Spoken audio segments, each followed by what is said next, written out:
Afternoon everyone, it is Tuesday 27th of July and we are just returning this CX30 to Mazda, having had a 24-hour test drive of it, during which time we have done a variety of roads, really put it to the test.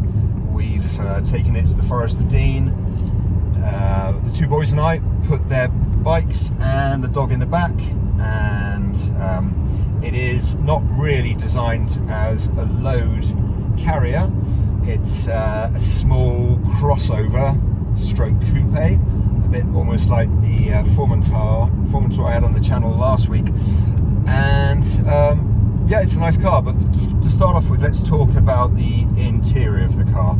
So you can see I'm sitting nice and low. I really like the driving position, the seats of the car. If Sam wants to pan and look at the instrument cluster now. So if we look at the instruments, yeah, we've got a really nice steering wheel. I can toggle through everything using this. I've got my sound and I've got my stereo controls here, so I can adjust tracks. I can do everything through here. And if Sam wants to show the dials, the car is really nice clear dials. The car during my time has averaged 42.4, which I think is pretty good because we've been driving it with the aircon on low all the time. So using the aircon, obviously when we've had the chance, we've taken it to give it some beans, see what the performance is like. It's not that quick, but it's fine. I think the car isn't really a performance car. I don't think it's purporting to be a performance car. 0 to 60 is 8.3 because it's a naturally aspirated rather than turbocharged petrol, like most cars are turbocharged petrols these days. It does lack a bit of torque. I've got it in sport mode on the automatic at the moment, and I can switch to manual and I can use these flappy paddles, which I really like.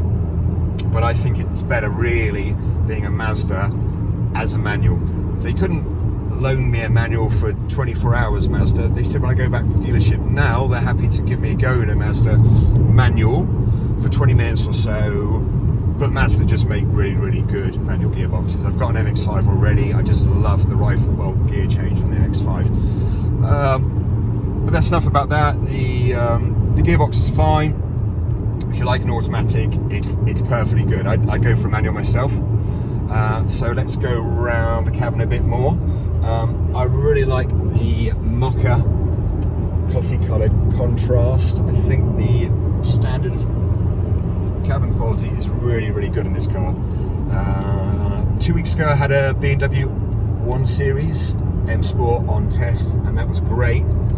I think the Mazda CX30 and the Mazda 3, the cabin quality is almost as good as that 1 Series, and it's really solid, but really nice soft touch, good quality materials here, really clear screen, very easy to use. Again, I can scroll through using the home button very easily. I just navigate around using that if Sam wants to show that. And then this is the highest spec car. It's called the GT Sport Tech. It's 32,000. It comes fully loaded. It's got head-up display there in front of the camera. I'm not going to show you it now, but in front of the steering wheel you've got a head-up display, which is really handy. And again, another feature I like on this car, because modern cars can be quite gloomy inside, is it has the sunroof, which brings more light into the cabin. It's not full width, not full panoramic, but it's nice just to lighten up the cabin and let some air in as well. It's horrible weather at the moment. I think that's about all we want to say about the car, really. Just to pan into the back seats for a moment. You'll see George in the back there. George, what do you think about the rear of the car, the back seat where you've been a lot of the time? I would say it's quite dark and the air conditioning is good, and also that lots of sun comes in through the windows.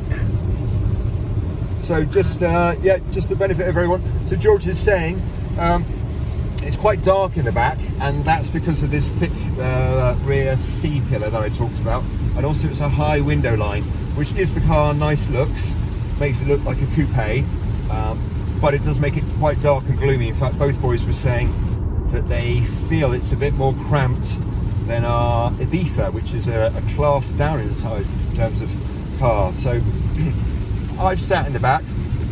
I really like the back seats. I think they're really, really comfy.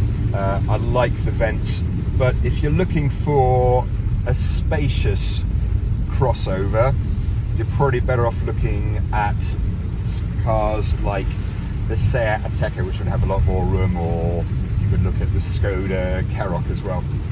I think that's about it for the review, really, folks. Just before we go, I wanted to give an overall impression of the car. I would rate this car as a 7.5 out of 10. I would definitely shortlist it. I think for my driving, I prefer something with a bit more go. I prefer something which is just a bit more fun in terms of interactivity, in terms of how it handles. It's a lovely car, don't get me wrong. I could easily have one of these for 3 years on a lease if the terms were right and be very happy with it. But I just wish that they'd put a turbo on it, and I just wish that they do more of a sort of a sports version of it. But I've loved the 24 hours in it, so that's it for me, really. I'm signing off.